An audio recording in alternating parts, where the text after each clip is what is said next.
Good day po sa inyong lahat at magandang araw po. At naisipan ko lang naman na yung DIY natin na tank na ginawa nating storage ng ating mga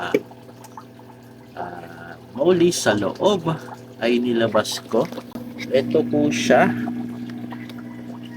kasi hindi naman siya nag-drop, matagal na.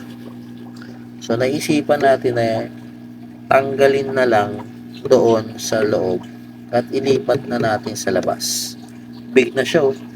Big na siya. Tingnan nyo naman kung gaano siya kabotsog. Lipat natin dito para makita nyo rin. Ito siya, oh. Kita mo? Botsog na botsog yan, babae, oh. Pinakawala natin. Oh. Tusok na agad ng ng mail.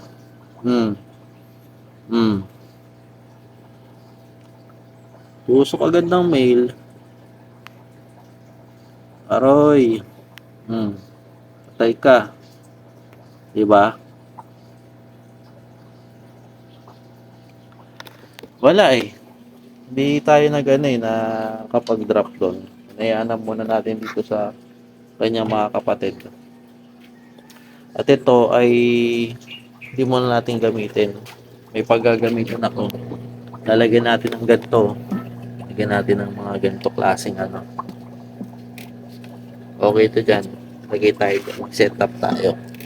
Kasi may nabuhay naman dito. Ayun, may nabuhay oh.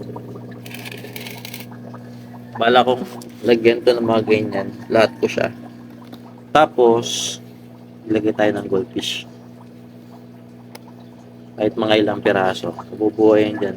Kahit ilan lang. Para lang mapakinabangan natin to. Hindi na kasi napapakinabangan eh.